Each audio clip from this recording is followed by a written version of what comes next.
Beautiful, and I know people are waiting for it. So I think on a Friday evening. So let me formally welcome you all to the EGROW webinar series, which we generally do post lunch on Fridays. We have done about 250 such webinars. Very privileged and honored to have hosted three Nobel laureates. We are hosting the fourth in February and the fifth in March. We have been working on contemporary economic issues. That has been the theme and the very objective of this think tank, the Foundation for Economic Growth and Welfare. We have worked extensively during the COVID period. You will see working papers on our website. We have also appreciated government's policy during COVID and post-COVID, the way the recovery has taken place, especially the fiscal and the monetary policy when compared to the rest of the world. We believe that the country has a growth potential of around 9 to 10%. And to achieve that, what all best is required, we are thinking on those lines. In the last few years, and especially in the last few months, economic models being pursued in the country have been hotly debated. What is the right growth model? I am myself editing a book along with Dr. Arvind, member Niti Aayog, on Bharatiya model of economic growth. It should be out soon. We have been working on that book. But then what has been the model that we have followed so far? And what did that model look like? What are its origin? That thought probably comes in everybody's mind. We as economists have been trained to think in little quantifiable manner, and we all know about the Mahalanobis model. Where did it start? Who was Mahalanobis? Those issues come in the minds of many, many economists and many policymakers. We always thought about the 5-year plan as the best way to take the country along and to move forward. Who started the 5-year plan? What was the second 5-year plan which Mahalanobis drafted? These issues are bound to come in everybody's mind. And we used to think, in the history of economic thought, where does the mixed economy really fit in? We all knew about the socialist pattern of society. We all knew about the capitalist pattern of society. We saw what happened to China in 1978 and how they changed. And then we saw that in the USSR, how things changed when Gorbachev was there and Yeltsin took over. And how did the communist regime change? All that we have seen. But did we know that our own country had brought in a mix of both the capitalist world and the socialist world? Who brought it in and why did it bring in? All these thoughts have been in the minds of policymakers and public policy experts, researchers and scholars. And we were so impressed and surprised when we got this book, the Nehru Development Model, the book which has just been published a few weeks ago, and by none else than Professor Arvind Panagariya, who had a very illustrious career in economics as well as in our own country's policy making. The book talks about various crucial aspects of policy making in our India, and why not when we know that Professor Panagariya was the first vice chairman of Niti Aayog. And he covers that extensively well in the book when he speaks about the Planning Commission and all those things. Professor Panagariya is right now the chairman of the 16th Finance Commission of India. He is the professor of economics and the Jagdish Bhagwati Professor of Indian Political Economy at Columbia University. He has served as India's G20 Sherpa and led the Indian teams that negotiated the G20 communiques during presidencies of Turkey, China, and Germany. He is the former chief economist of the Asian Development Bank and was on the faculty of Department of Economics at the University of Maryland at College Park from 78 to 2003. During these years, he has worked with the World Bank, IMF, UNCTAD in various capacities. He holds a PhD in economics from Princeton. He has authored nearly 15 books. His book, India, the Emerging Giant, 2008, OUP, New York, was listed as a top pick of 2008 by The Economist and described as the definite book on the Indian economy by Fareed Zakaria of the CNN. The Economist has described his book Why Growth Matters with Jagdish Bhagwati as a manifesto for policymakers and analysts. Professor Panagariya has published in top economic journals, which are a dream for many economists, such as the American Economic Review, Quarterly Journal of Economics, Review of Economic Studies and International Economic Review. He also contributes a monthly column in the Times of India. In March 2012, the Government of India honored Professor Panagariya with a Padma Bhushan, the third highest civilian honors the country bestows in any field. So today, as I mentioned earlier, we are discussing the Nehruvian development model. The book is very well researched, very scholarly. It's about 500 pages with the notes and references. And if you exclude that, it is nearly 400 pages. It is written in a very lucid manner.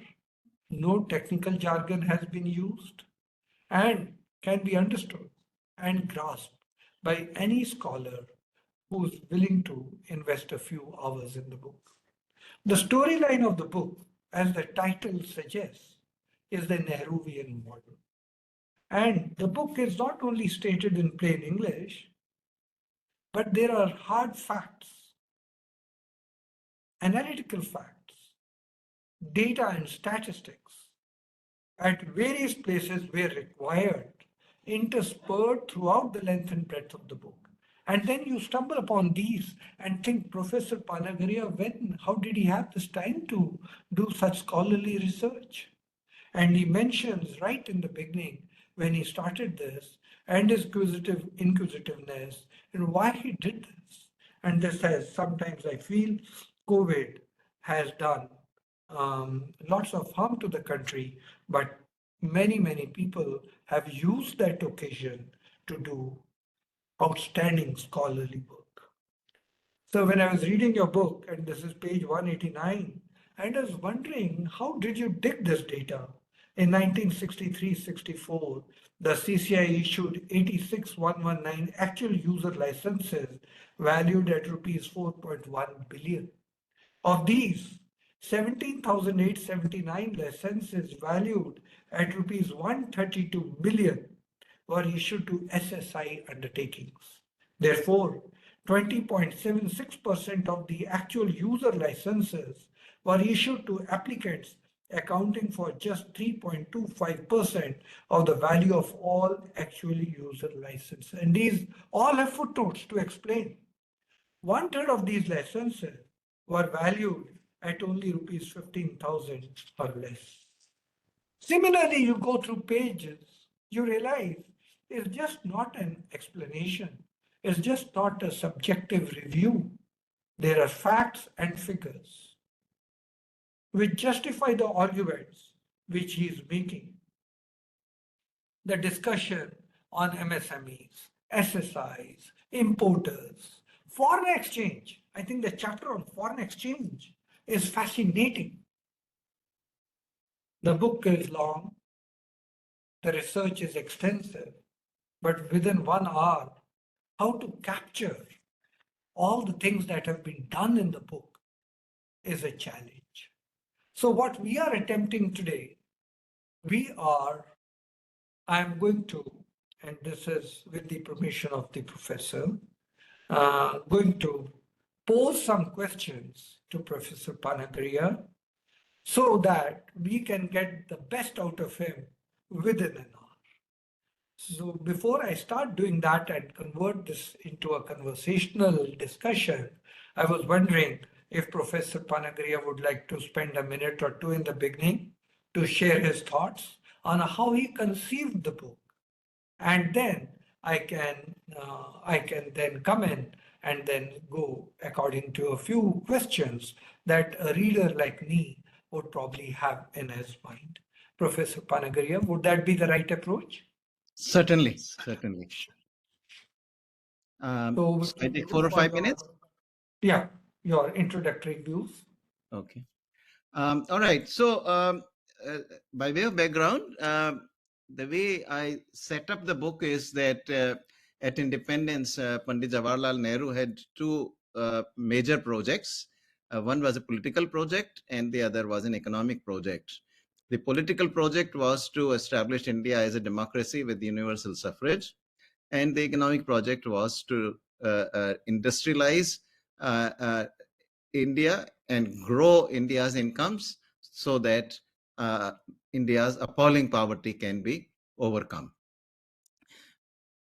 Nehru's political project was a great success to the point that when Indira Gandhi, decided to flirt with some authoritarian moves in the mid-70s, it didn't take her long to come back to her democratic instincts and announce the elections and restore democracy.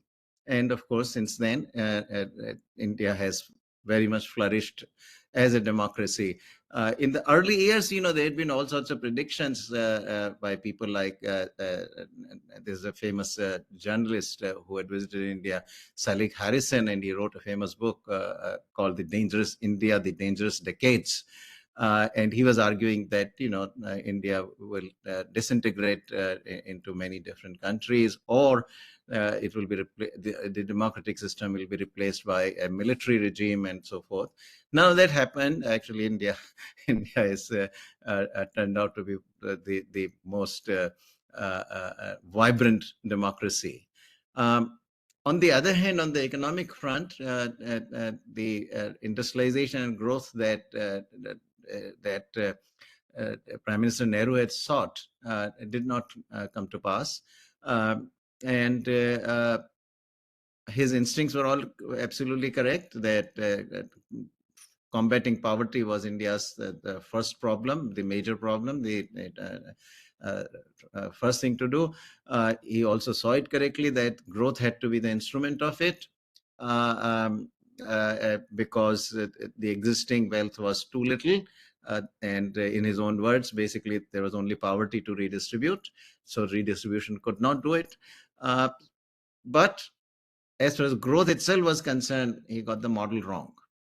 And this is where the story of this book kind of begins. Book is divided into three parts.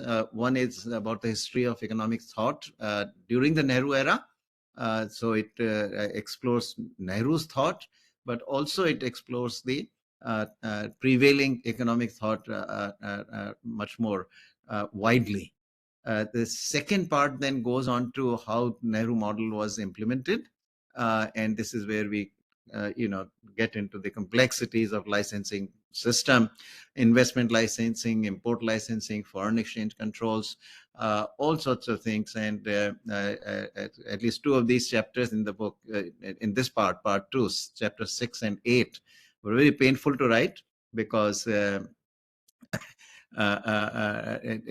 just is a description of how complicated our system was. And I even warned the reader that, as you go into it, be careful, because it's a difficult, it's not the most exciting chapters to read, the 6 and 8.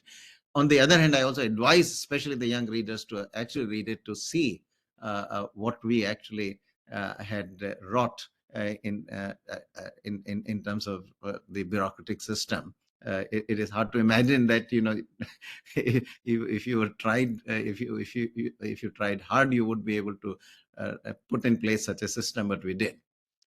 So that's part 2, and then part 3 comes about the lasting impact of the Nehru model, and the running theme of that part is that once we had once the Nehru had ruled for 14, 15 years. I mean, 17 years prime minister in all, but really the period of development process, really, we start with 1950, so till May 1964. That got socialism so entrenched in the system that more or less we were on a deterministic path. What transpired, what happened was inevitable. Any other, and I try to substantiate that by showing that whenever the opportunities arose to move away, even to marginally move away from socialism, it is the hardcore socialism that won out. So in this sense, change ultimately, when it came in 1991, it had to happen in the backdrop of a crisis, a balance of payments crisis, and this is how it happened. And so this theme runs through part three, that the impact of socialism really remained and still remains till today. We saw the farm laws not being implemented, had to be withdrawn. We also saw the labor laws having been enacted by the parliament, but still not implemented. And of course, under UPA too, we also saw a lot of legislations, new measures put in place, which were very much socialist era-like measures, such as the Land Acquisition Act, the Right to Education Act, the retrospective taxation, the complete absence of any environmental clearances in the last 2 or 3 years on the major infrastructure projects. All that, and even today, if you look at the rhetoric of the political parties, you would see that it is the socialist thought is very much behind a lot of that rhetoric. If you listen to the leader of opposition in the parliament, you would see that largely is talking always about only redistribution. It is I certainly have never heard the leader of opposition say anything about why we need growth, and a lot of disdain about the wealth creators, even though you would love to redistribute their wealth. On the one hand, you have no word for wealth creation, but on the other, you want to redistribute whatever wealth you can put your hands on. So I think that impact remains. It also accounts for why it took us this long, to get where we are, and we are still not done by any stretch of imagination. This compares very differently with China, which was authoritarian. So in a way, the democracy and socialism turned out to be a bit of a difficult mix for us, because within democracy, then change, you have to bring people along, and if the socialist thought has become so entrenched, then bringing people along becomes much more difficult. In contrast, even though China was a communist country, once Deng Xiaoping came to helm and said, okay, we're going to do things differently, he faced some internal opposition and all, but given the system, he was able to move much more rapidly, much more decisively. A lot of the problems that we faced from all sorts of things like small scale industry reservation, very inflexible labor markets, trade protectionism, etc. China could overcome that much more easily. Labor markets were very flexible, land markets also were generally flexible, and so once the economy was opened up, it could get into products of its comparative advantage fairly rapidly, whereas we still, in our industrial structure, continue to have the dominance of what we did in the 50s and 60s. The initial model was based on heavy industry, that we would do heavy industry first and then light industry can come later or something. And we emphasized a lot of the small scale enterprises, cottage industry, village industry, etc. That's where we said our employment is going to be. And that more or less remains preserved today. What are our successful industries? You got machinery industry, you got petroleum refining, you got pharmaceuticals, you got engineering industries, engineering goods industries, you got IT industry. these are all either capital intensive or skilled labor intensive. In terms of employment, where are people? 46% still remain in agriculture. Another 40% are in enterprises that have less than 10 workers each. So again, tiny enterprises is only 7 or 8% of the workforce, which is in these larger corporations. So what we did at that time is reflected both in terms of the thinking as well as in terms of the industrial structure or the economy's structure. Part 3 deals with first with the politicians, how the politicians took a long time to accept the markets and somewhat trade liberalization. That bureaucracy also imbibed the socialism in itself, and there is a process of inheritance in this. The generally when the new politicians come in any given year, they're small in number. I mean, new politicians coming in are a flow. What exists today is a stock, and so the flow obviously is dominated by the stock, and it inherits the ideas from this existing stock. And the same for bureaucracy, that new batches of IAS and other services come in, but they learn from the dominance of the large stock that exists of the other bureaucrats. And in education, this is even worse, because all the teachers and professors that we have in the colleges, universities, etc., they come from the old school. They teach these youngsters, then the youngsters go and teach. You can see what happens. This perpetuation continues through this inheritance of ideas, and that is what has kept it entrance. So change has been slow. I don't want to say there's not been change. A lot of changes happen, but it has taken a lot longer, because you have to bring everybody together along. So that is the full roadmap of the book. A lot of details you will see there. You'll also see a lot of stories in there, a lot of twists and turns. Those are all part of each of these 3 parts of the book. Also in part 1, I will also recommend you chapter 4, which gives in great detail this gives in great detail the economic thought of the time. Mahalanobis, all the economists of India, foreign economists who came there, Milton Friedman, the Forum for Free Enterprise. So a number of these, we talk about Brahmanand Reddy and Vakil and Ramanand, their wage good model, and also a lot of the territory is covered. A lot of the ideas are covered in chapter 4. So that's another one I would recommend. So Charan, that's the overview.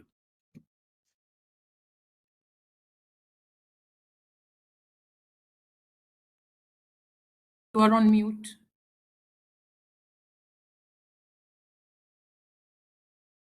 So it's a 15-chapter book. The first part, which Professor Panagariya mentioned as economic thought, Nehru and others, is about 95 pages. And the second part, the economic history, implementation and outcomes, is about 116 pages. And the lasting impact, which has 5 chapters, has about 140 pages. So it's a lengthy book, but very well researched. Now, Professor Panagariya has given an overall summary of what the roadmap of the book is. And what I'm going to do is, because I've read the book and I've liked the book, and we've all grown up with the Nehruvian model. And he's so right. There is inheritance, and there is like old habits die hard. So that is how it's taught in the educational institutions. That's how policymakers think. That's how civil servants are taught at Missouri. And all of us have that still in us, that that's the right model. So let me ask then Professor Panagariya, according to his research, Nehru was being educated abroad, and many of us thought was very Western in his attitude. Where did he pick up this socialism, and what did it really mean to him? Though Professor Panagariya has clearly mentioned that he realized there is poverty, and what do you need to redistribute? Poverty. So therefore, there had to be growth. But the growth path that he adopted was the mixed economy. So where did he pick this up, socialism, and how was he able to justify in this long history, despite the fact of his Western education, Western inclination in his personal and private life and otherwise, how did this socialism come to dominate his economic thought? Yeah, so not only Nehru, but virtually all the elite who eventually were in the government afterwards, after independence, were all educated in England. Either they were directly educated in England, or the English education influenced whoever taught them in India. And so you see this, and this is, we are talking 1930s and 1940s, during which the socialism in the intellectual circles was very dominant. As you would know, the London School of Economics had been founded by the Fabian socialists, and not until our elite started going for education to the United States did we begin to change. And so this has had a lot to do with the education in UK. Nehru himself, initially was attracted to a very radical form of socialism, and people think that when he was at Cambridge or when he was in London at Inner Temple doing his law, he became Fabian socialist. But it turns out to be totally wrong, actually. When he came back, there was hardly any trace of socialism. He had read a more radical socialist author when at Cambridge. This was William Morris, who was a textile engineer and very very radical socialist, talking in his books about international socialism and whatnot. So that is what may have influenced him, but really much of what he picked up, turning into this hardcore socialist or radical socialist, as I call it, was after he made his second visit to Europe. This was when his wife, Kamala Nehru, was ill, and I had to go for treatment to Switzerland. So he lived there in Europe for almost a year and a half, and that is when he attended a conference in Brussels. It was the Brussels International Congress Against Colonial Oppression and Imperialism, and there he came in contact with this, all who's who of socialists and communists, as well as the nationalist leaders from different countries, including from Africa and Asia. And this Congress had lasted more than a week or 10 days. And then on his way back, he decided to go to Soviet Union before coming back to India. And this is when he truly converts into this very radical socialist. And then if you go through his speeches that he gives, his own autobiography, a lot of the other writings that he has done in the early 1930s, he went to jail for many days, many years, and one of the things he did in the jail was to write, and a lot of things he wrote, you see in various places this radical socialism in him. So that is where I think not eventually he does transition into a more moderate socialist, which is my hypothesis is we don't have enough in his own writings, because the only thing he wrote afterwards, till 1936, when he was the president of the Congress and gave his address, the presidential address at Lucknow session, that is absolutely very radical in the way he in the way he gives this address. I mean, he's talking about all that the only way to defeat capitalism is some form of socialism, in all the countries concerned, and some sort of cooperation among these countries, and that's the only way we are going to get rid of capitalism and whatnot. So till then, till 1936. By 1946, you see a very different Nehru. He becomes much more moderate, and that transition, I think, happened during the deliberations within the National Planning Committee of the Congress, which was appointed by Subhash Chandra Bose, who was also very much a socialist. And this committee's charge was, that once we become independent, what kind of planning will we do, what kind of industry we will establish, etc. And it included 14 members. Nehru was the chair, and there were also 3 or 4 industrialists. This is where Nehru actually faces the industrialists, has to face the industrialists head on. The industrialists, and these are all leading, or representatives of the leading industrialists. So they push back. He wants to nationalize everything. They push back that you can't nationalize everything.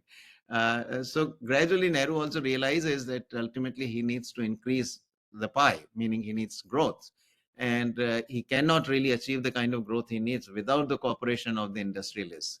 So he makes the accommodation that we'll go for a mixed economy. Industrialists, on the other hand, are looking for more and more space, but they also realize that Nehru is going to really nationalize, so the best they can do is damage control. So they also learned that, okay, we have to accept what Nehru wants to do, and carve out some territory for ourselves, carve out a niche where we can operate. So if you look at the Bombay plan that they wrote in 1944 and 1945, this was in 2 parts. One came in 44, the second came in 45. Look at that Bombay plan and look at this foundational 5-year plan, which is the second 5-year plan, not the first. They are very similar in terms of the basic philosophy, heavy industry, some role for the private sector,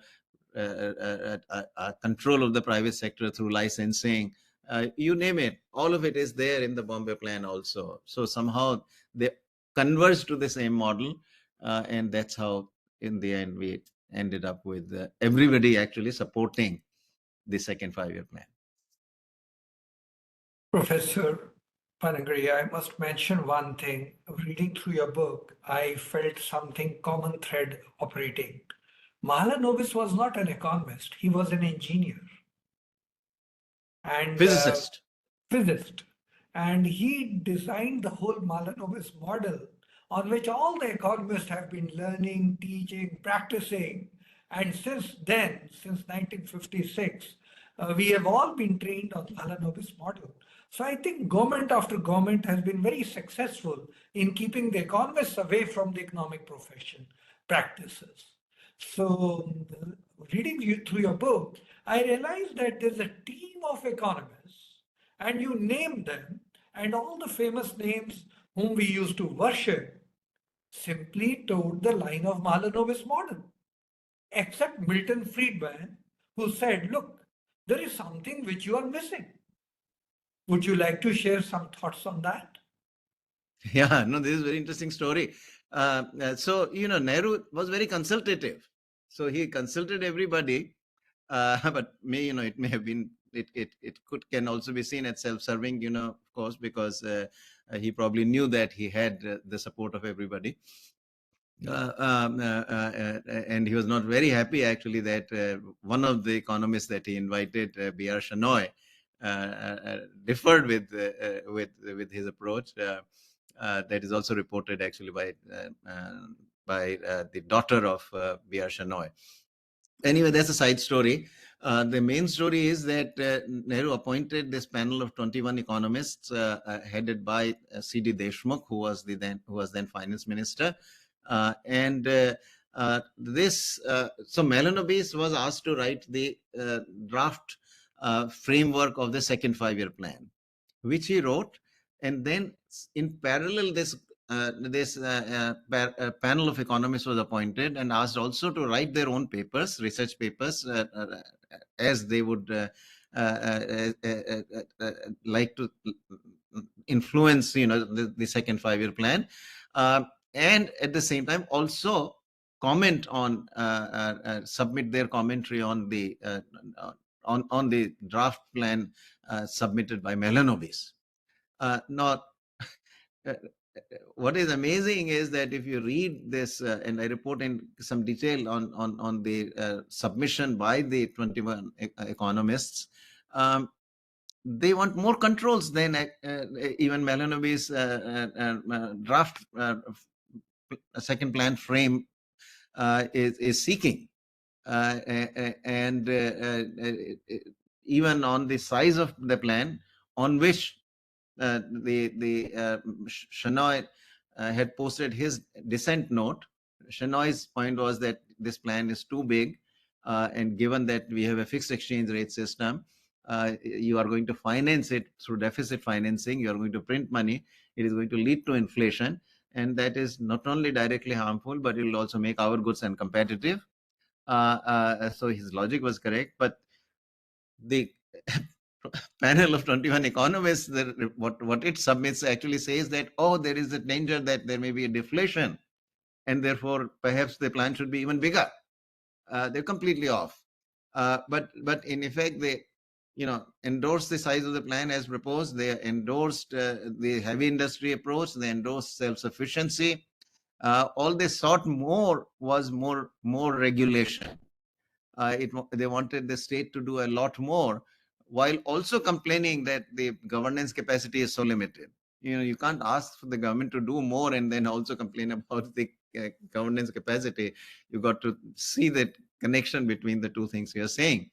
But that is how the economists played. So in effect, maybe this is all hindsight and all, but certainly at the time economists did not play the role that one would have hoped they would. At least you would have said some more dissent would come in, because at least in hindsight this whole idea of heavy industry looks quite bizarre, to say the least. And one economist, Milton Friedman, did actually pick up on it. He was not one of these economists. There are a lot of economists from abroad who were invited, who all endorsed. Milton Friedman actually came through some different channel, and Eisenhower administration had sent him, who spent a few weeks in the Ministry of Finance and wrote a note which is only 4,000 pages and got everything right. This is 1955. And the key thing I want to mention is this. What the Nehru model did was, well, we are going to industrialize through heavy industry. So we will invest in steel mills, we'll invest in machinery mills, and Nehru wanted to build machines that will build machines. So that is how he himself describes, that we need steel, we need machines that build machines. So much of this, it was a very low GDP economy at that time, and the savings rate was only 7%. So you had very meager savings. What you did was to put most of them in 3 steel mills that you created during the second 5-year plan. Now, these were highly capital intensive, so not many workers were employed in this. There were some, but not many. So that was one piece of his model. The other piece was employment. Where are the workers going to be employed? Well, 70% were in agriculture, but the remaining 30% had to be. So they said, well, they will be employed in this small cottage village industry. Sometimes he would refer to them as hand industry, because there is no capital. You are working only with hands. So employment, that consumer goods will also be produced by these cottage industries. Well, Milton Friedman pointed out that, look, what you're doing is, at one extreme you have capital, which is working with hardly any labor. At the other extreme, you got labor, which is working with hardly any capital. That is the worst allocation of your resources. You want to be somewhere in the middle, where a lot of labor will work with, each will work with some capital. That is the better allocation. But of course, Milton Friedman had not achieved much acceptance even in the United States at this point. His acceptance came much later, and he became, of course, major figure and went on to win a Nobel Prize. But at this time, he had no prayer that he would be listened to in India. Nobody knew about what he wrote, actually, until Subrata Roy brought it out in 1980 in a book. And I myself actually,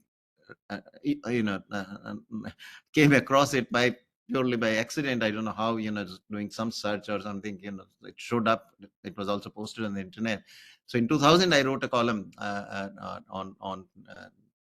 on this note by Friedman.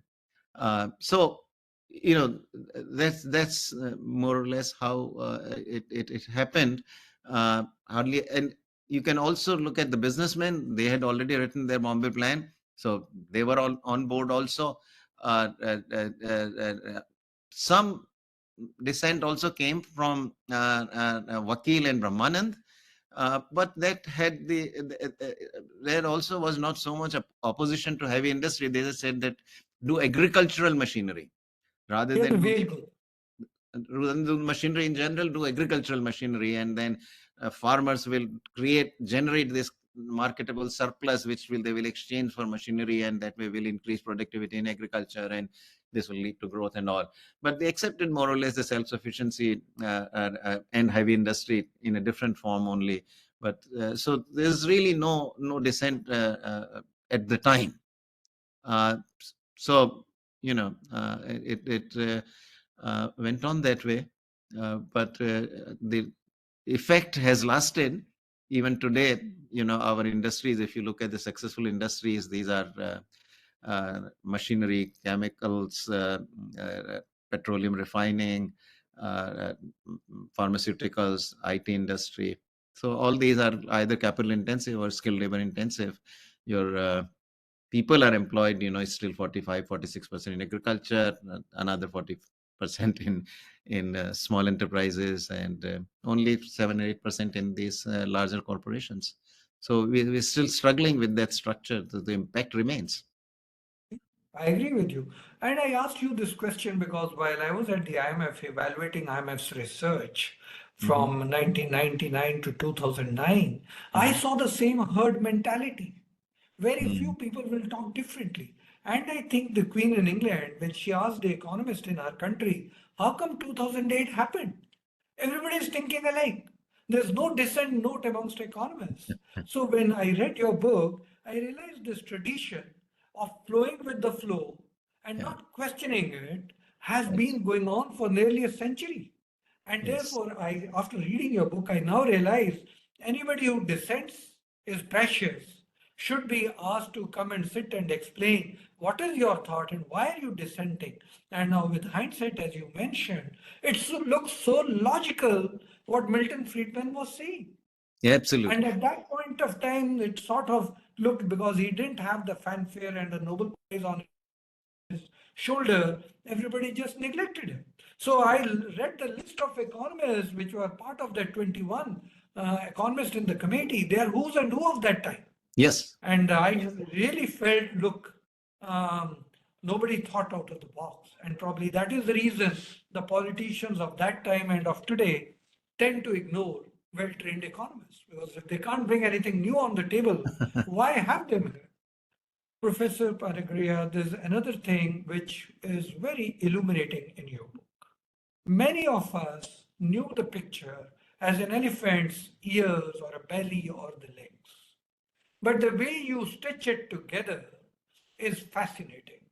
And that is the socialism, then the industrial licensing policy, the foreign exchange reserves, and corruption. Fascinating knitting of this whole fabric. Would you like to share a few thoughts on that? Yes. So, now here, once again,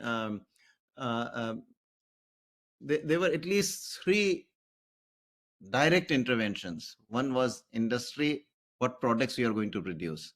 So we had the planning commission sit down and decide that these are the products that are going to be produced.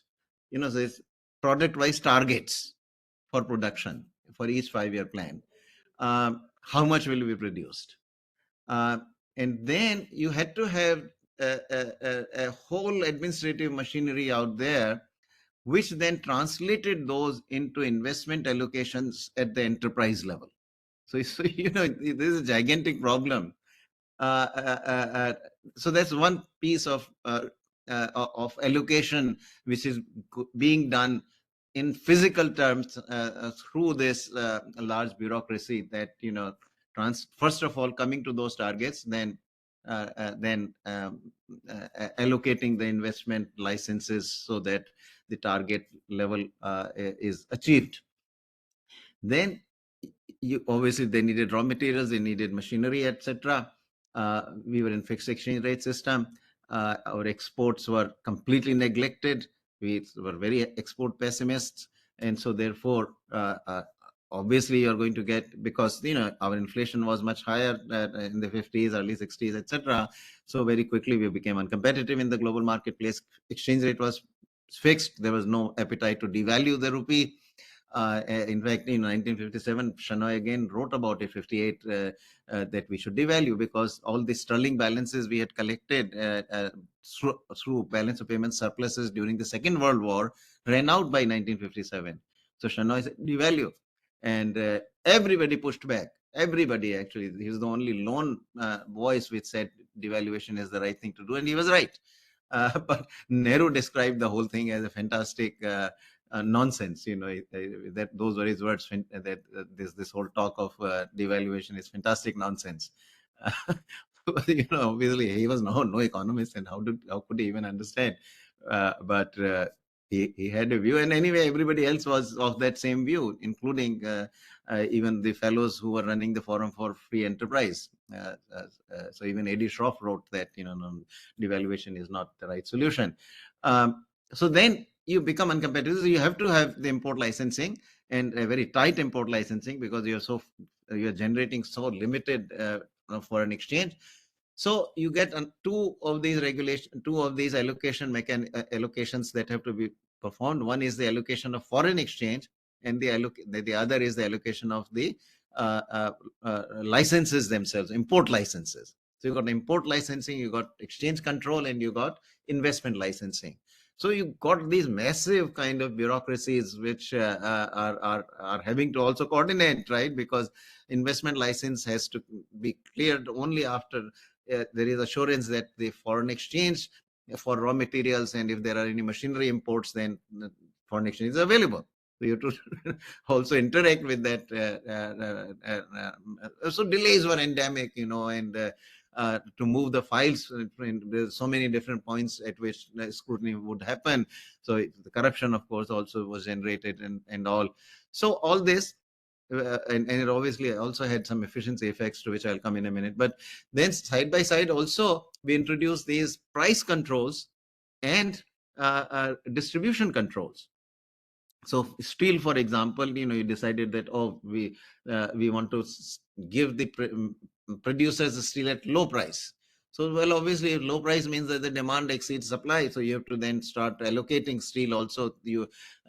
Firm A will get this much, and firm B will get this much steel, and firm C will get this much steel. So there is allocation also in products that are in the official, in the organized sector: automobiles, telephones, two-wheelers, cement. All these have to be are also allocated along queues form. Right, there is an interesting joke that Ronald Reagan used to tell about Soviet Union, because Soviet Union had the same problem. So the joke goes that there were these very long lines to get an automobile. So this fellow goes in, says that, okay, how can I get an automobile? He says, okay, go to such and such window, deposit so much money, you're upfront, and do that. So he goes to the window, deposits the money, and then he says, what's next? He says, well, next 10 years later, come and get your automobile. So fellow asks, do I come in the morning or do I come in the evening? He says, what does it matter? It's 10 years from now. So he says, no, the problem is that, I also have on that day an appointment with the plumber who is coming in the morning. So, so this is the sort of, system in which we ended up. And we know how difficult it was to get a telephone, how difficult it was to get an automobile, how difficult it was, and often in the black market, the used scooter would cost you more than the new scooter if you could get it through the proper distribution. Corruption obviously came in, but efficiency, the major thing is that the efficiency suffered in a very, very big way. at every step of the way. First of all, the Planning Commission had no way of deciding what to produce, how much. It was not coming from any optimization efficiency exercise. There's no relationship to the comparative advantage of the country. They are just making it up, that machinery. Because, even if you decide heavy industry is what you want to do, within heavy industry, there are so many different things. Which heavy industry should you do? So they just, there's no way that they could carry out an exercise on efficiency grounds, etc. They were at the most they were doing consistency exercise. So at that level, nothing about efficiency. Then you have to divide between public sector and private sector. How are you deciding how much will go to private, how much will go to public sector? There is no efficiency play there either. Then when the enterprise level allocations happen of licenses, again, there is nothing to do with the efficiency. It's not like you are going to create 2 factories and then you invite everybody who can produce that, who wants to produce that product, and then choose the one who is most efficient. That's not how you're doing it. You simply first come, first serve. Whoever gives the application first gets his license, starts manufacturing. So there's no, even after you have given the licenses, there is no market discipline on efficiency, because there is no competition from abroad. But even domestically, each capacity of each manufacturer is given. So if I am more efficient and Charan is less efficient, I can't drive out Charan out of the market, because I'm not allowed to expand my output. My output is limited by whatever my license says. So efficiency hugely suffered. Even on imports, every person, every entrepreneur is doing his own individual imports. So Charan may be using the same raw material as I'm using. He's doing his imports, I'm doing my imports. Well, there is something called the economies of scale, in doing bulk imports. So if you really allow some specialized retailer, or some wholesaler who imports these things, you would actually get a better deal. The cost will be less, but each one is getting these tiny little packages from abroad for their imports. So all sorts of inefficiencies, and of course corruption also happened. And that got reflected in the very poor growth. In the end, growth was only 4.1% during Nehru period. Per capita income grew less than 2%, because population was growing at 2.1 or more. We also, by the way, during this period, really killed a very successful industry we had. Textile industry was very competitive. We had almost 10% share in the global textile exports, on average between 48 and 50. And that was the same share that Japan had, about 10%. Now, during the 1950s, US and UK vacated a lot of this space in the textile industry to others. We should have taken over that space, but no, we couldn't. Actually, the Japan is the country that took over that space. I mean, their share went from 10 to 17, 18% by the end of the 50s. What we did was exactly to kill the textile industry. We did everything to try to kill the textile industry, because we not only would not allow it to expand, because we won't give licenses in textile, because capital has to be preserved for heavy industry. So you can't let these guys go in and do textiles. So textiles will not get any licenses. No, people knew, so they wouldn't even apply for it. They knew that they'll not get it. But moreover, whatever textile industry existed was also punished by very heavy excise duties, so that the more inefficient cottage industry can compete against this textile industry. At one point, they even required these organized textile industry to start producing a certain, start devoting a certain percentage of its capacity to the manufacturing of khadi. Now, this was not really, these textile firms were not meant to produce khadi, but they were forced to. So these are the kinds of things, all sorts of inefficiencies allowed to flourish, and nobody will call out, So system perpetuated. Absolutely, absolutely. And the figures that you mentioned, how when we got, what was our percentage in exports, and how because of licensing it collapsed, and how small our percentage of exports was there. And if you're not exporting, you don't have foreign exchange. So there is a ration, and you can't Yes. import. I remember, sir, in 1966, to get a Vespa scooter, you had to wait for so long. As you Yeah. mentioned, 10 years, I think 3 years was the waiting for a Vespa scooter. Yes. Yes. And then you're right. I worked in the Reserve Bank. I know the Foreign Exchange Regulation Act, which you have so clearly mentioned here. Yeah. I also agree with you. The stories, the intricate stories of how foreign exchange was rationed and how small proportions would be rationed, which would not add to capacity in the industry and would be missed. Right. I would rather say missed the targets very badly. So I think Right. that No, and point remember is the very quote well. you read out. Remember the quote you read out about the so many tiny little licenses being issued. Exactly.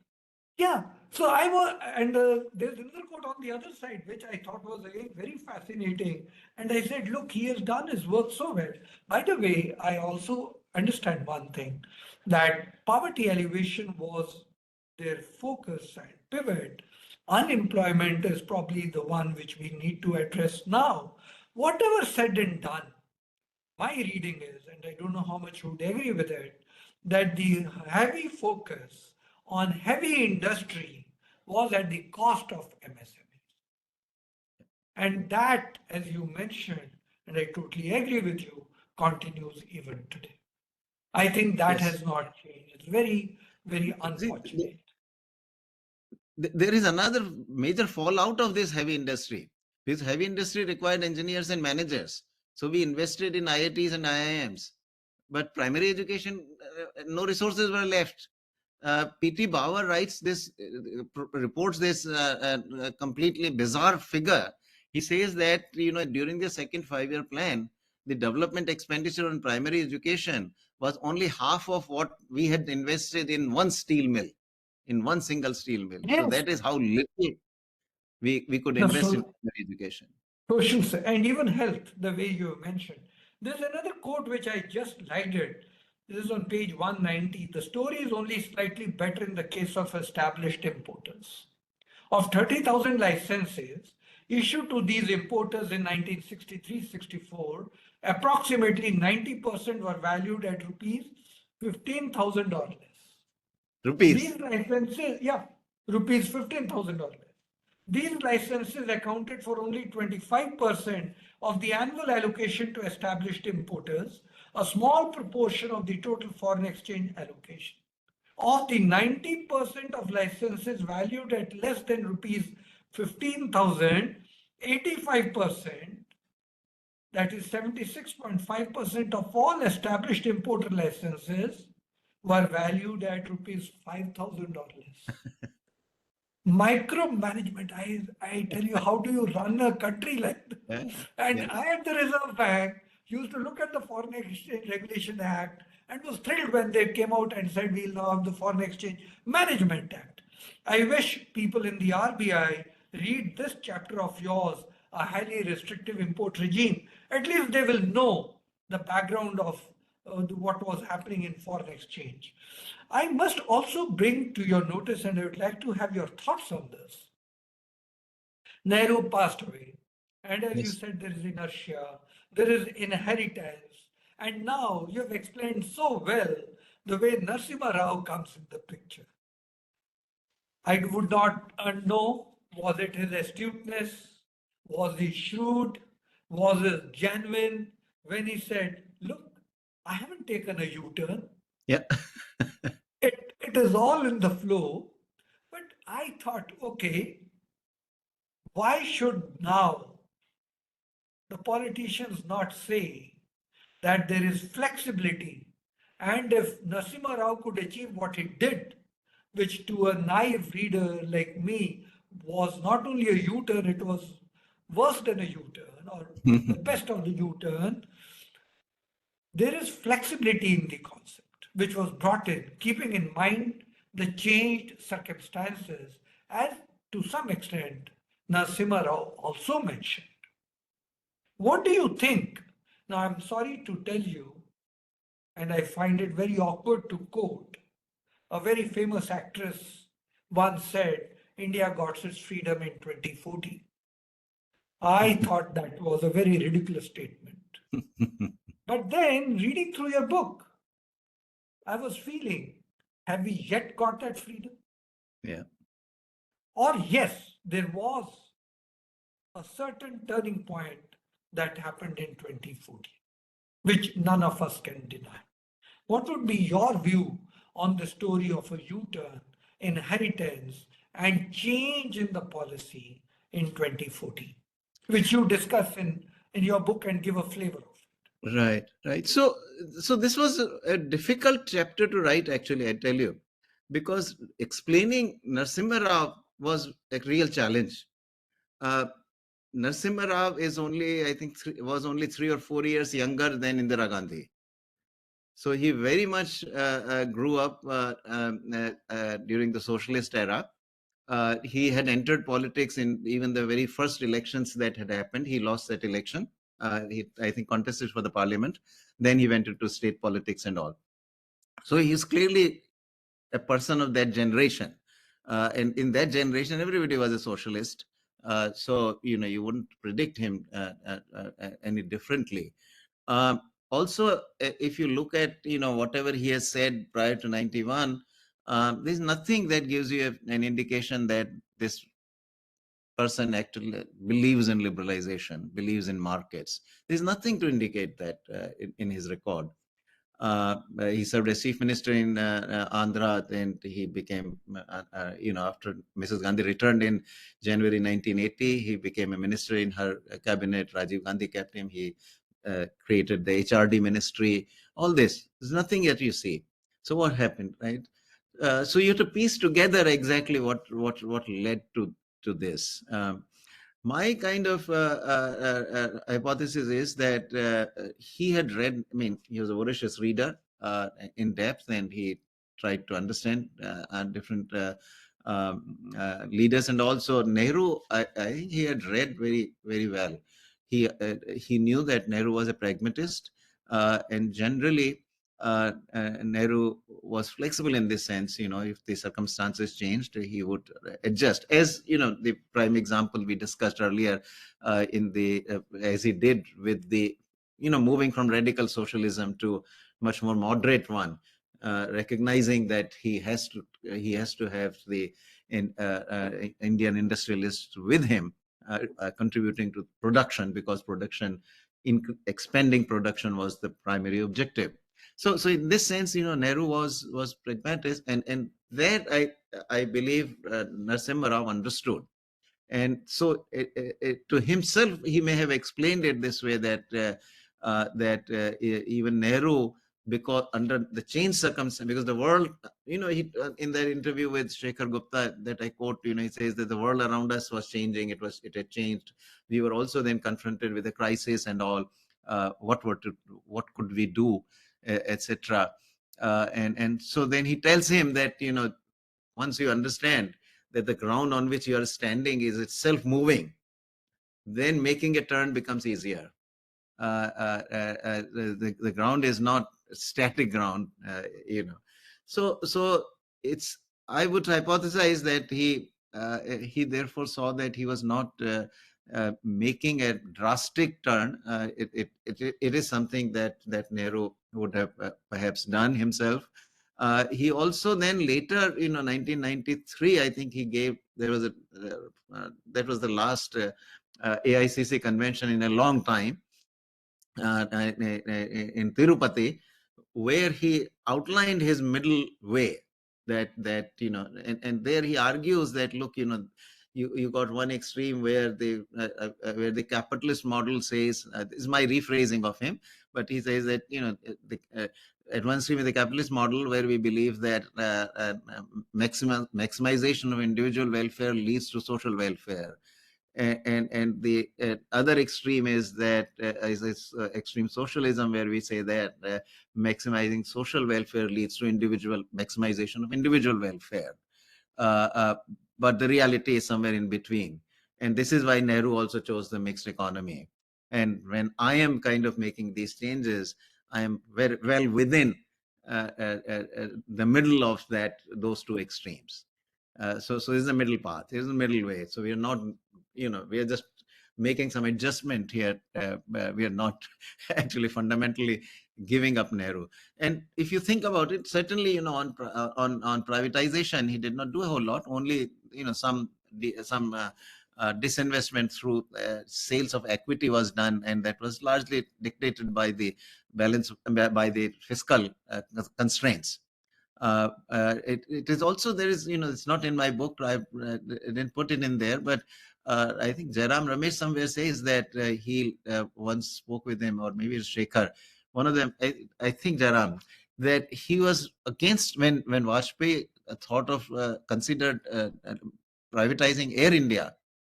Narasimha Rao is supposed to have said that this was not the right thing to do. They shouldn't privatize. So in this sense, he himself, while he did give entry to civil aviation, he gave entry to private players, he gave entry to private players in banking, gave entry to private players in telecommunications. So he did do that, but he didn't let go of any of the public sector enterprises. So it's possible that, in his own mind, he was still felt that he was not abandoning Nehru, so to say. I think, I think to take his Congress team together, it was essential that it's not seen as something he's breaking away from the past. And I think the background that had happened, as you beautifully bring it in your book, the Indira Gandhi phase, the Rajiv Gandhi phase, and he being a pivot for both of them. And now, when he's coming as the prime minister, one away from the family, he had to somehow convince his colleagues in Congress, saying that, look, I'm not breaking away. I'm just telling you what flexibility was shown to us by the patriarch up there. By the way, your book also speaks about how an effort is made by Lal Bahadur Shastri, trying to say, look, fine, heavy industry could be the temples of modern India, but Jai Jawan, Jai Kisan. You have to respect agriculture too. But I don't think he made a dent, probably because his tenure was very short. Or otherwise, probably he might have really made a big dent, though the slogan continues to prevail even today. But that's the reading I got from your book. Now, you have to us explained the story of inheritance, and I totally agree with you. In Indian philosophy, it is generally said that if you attain sainthood, 21 generations benefit from it. I have always interpreted as the next 21 generations will benefit. I do not know if it is the past, but I always interpret it as the future.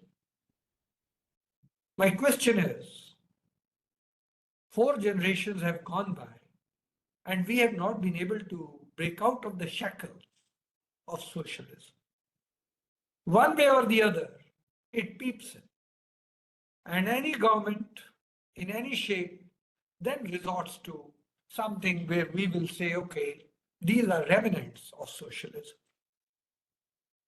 Do you think it'll take 21 generations for us to break away from the Nehruvian socialism? Or do you think we will be able to do it faster? That's a tough call. How many generations?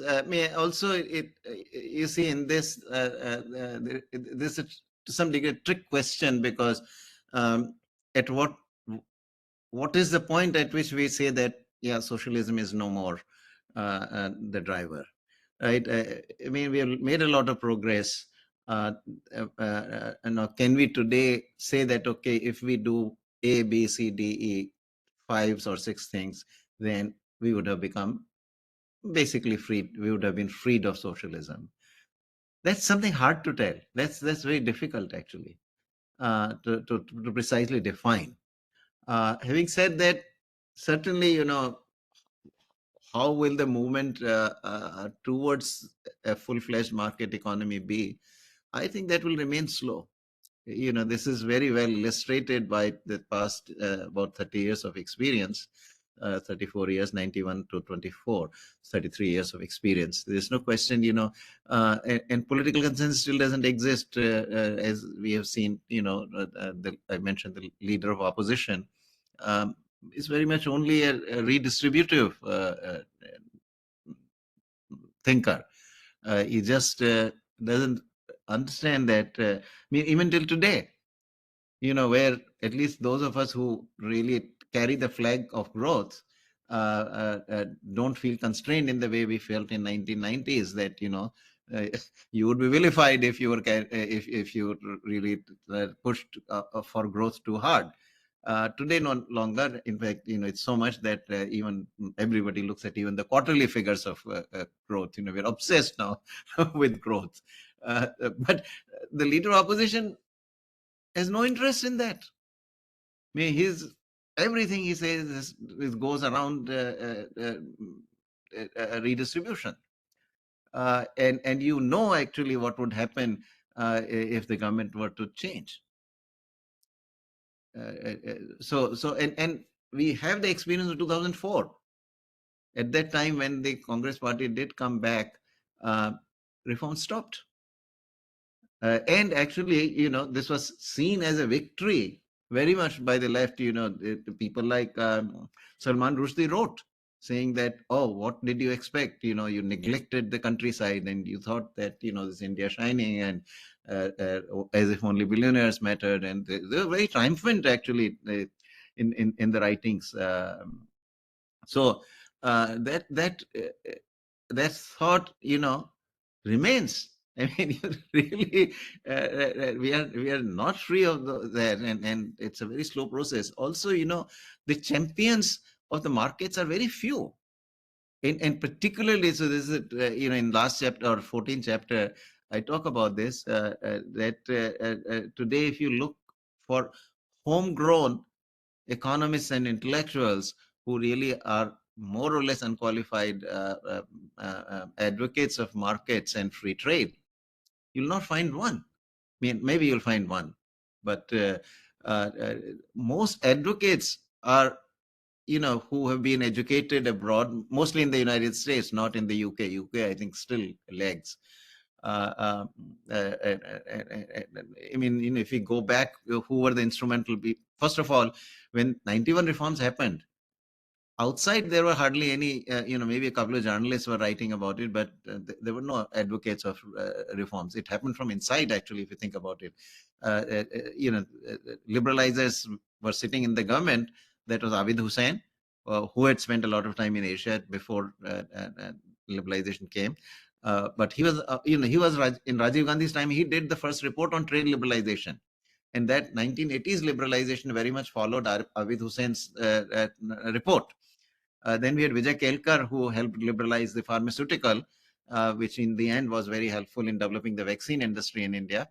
Then you had Shankaracharya, Rakesh Mohan, Montek Singh Ahluwalia. These are all people who had been educated in the United States. Even some of the ones who had been educated in the United States actually weren't very much on board. You had Bimal Jalan, who was not a liberalizer. He came on board after 91 had happened, and more or less the first book he wrote on this was a mea culpa. Oh yeah, I was on the wrong side. So after 91 happened, you still began to see some books coming in, which I mentioned. Several of these books came at that time, and people began to join the liberalization camp. And today there are many more in the liberalization camp, and I find the youngsters very open to it. I mean, 1990s, if I was to go and speak on liberalization, nobody will come out to listen to me.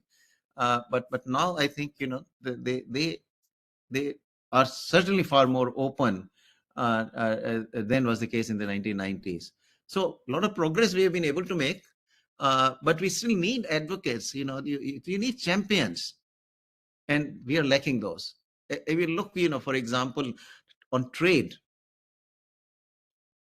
nobody is, there are a couple of economists, who are writing on liberalization and all, about maybe two of them, other than me.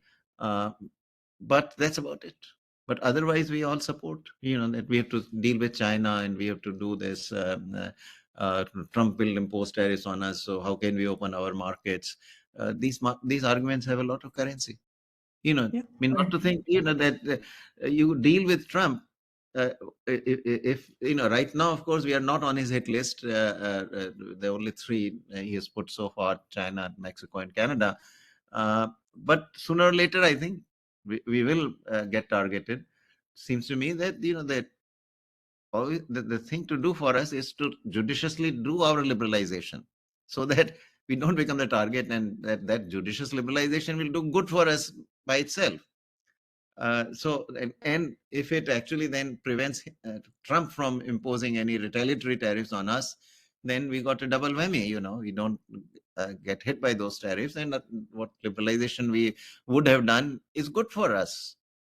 But there are no advocates of that kind of argument. Everybody is sitting back that, oh, let him hit, and we will hit back with tariffs, which is what we did actually when the steel tariffs were imposed. We did hit back with tariffs on some of the US, some of the imports from the US.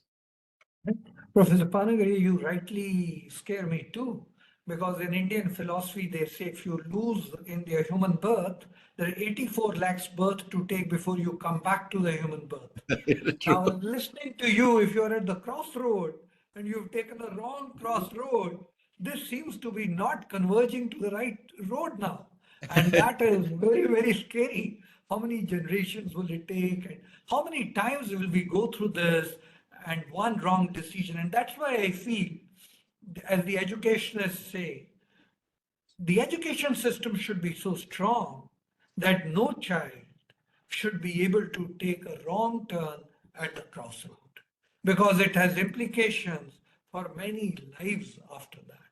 So, talking to you and reading through your book, I always felt that when India was the golden sparrow, when India was the destination of everybody in the world, would take the risk and take voyage through turbulent oceans.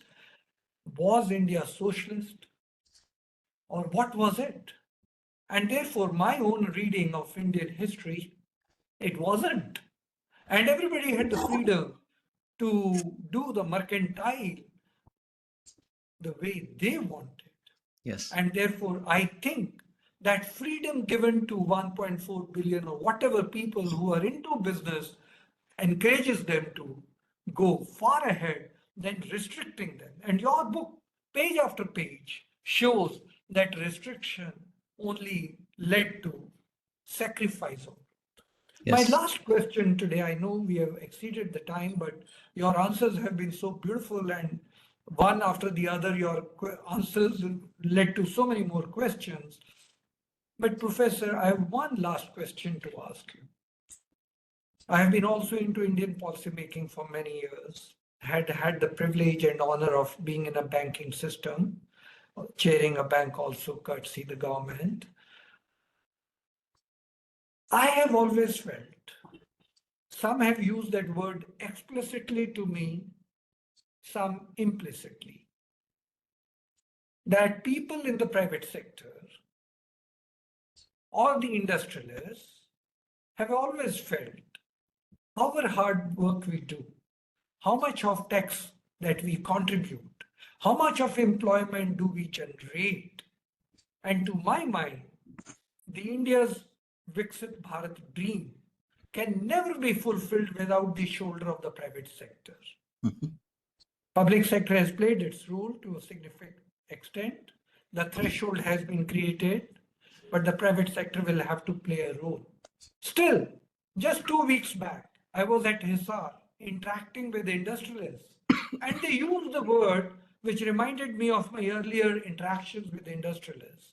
They said, the industrialist at Hisar told me, sir, we feel always like criminals. Do you think a day is nearby when we will treat our private sector as something respectable, something which is partner in our growth story? And what do you think should be the strategy for that? No, I mean, I don't know why there is the impression among the industrialists today successful industrialists are certainly respected. I think I suspect that what you have heard is reflective of their interactions with the government. I think when it comes to interacting with the government, they have difficulty. That is where, because, one way to say it is that we are over-regulated, under-enforced. So our solution to, uh, every everything that goes wrong is to introduce yet another regulation. But it goes wrong because you are not enforcing what regulations already exist. A lot of the regulations can be actually taken out, provided you improve the enforcement a little bit. But we can have no enforcement because judiciary simply it doesn't move. So once anything goes into judiciary, you wait for 5 years, 10 years, decisions don't happen and all. Likewise, even the regulators feel kind besieged, and so they have the one way to think of it is that in any system there will be always 4 or 5% of the people who are going to break the law. And so what you try to do is that I'm going to make it very costly for them to break the law. So I introduce these very tough regulations, very high fines and all, in the hope that I will eliminate by the fear that I will put into the actors, the individual citizens.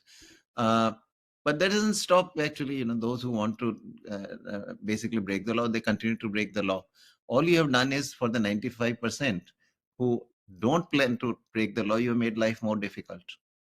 And I think that is the tendency. That is something that's kind of thinking out of which we need to come out. That accept it that 5% will actually break the law, and your job is to catch them and enforce the law. But don't make laws such that you punish all the 95% who have no general intention to break the law. But when regulations become so complicated, you probably can't do any economic activity without breaking some law, because you don't even know what the laws are when you're there's so many of them. So that, I think, is the problem, and this is where probably the industrialists feel that they are not respected, or they're not treated fairly. But otherwise, successful entrepreneurs we all respect. We meet them at the CII, FICCI, what have you. And in the societal, in the overall society, people who create wealth are generally respected. I mean, I'm a Jain, and the Jain community, I know that those accumulate the wealth creators are very much respected. But in Jains also there's a good tradition of spreading the wealth. So those who create wealth and accumulate wealth also share it with the others in the community. So they are, my general impression is that we do respect those who generate wealth. I mean, political, is different.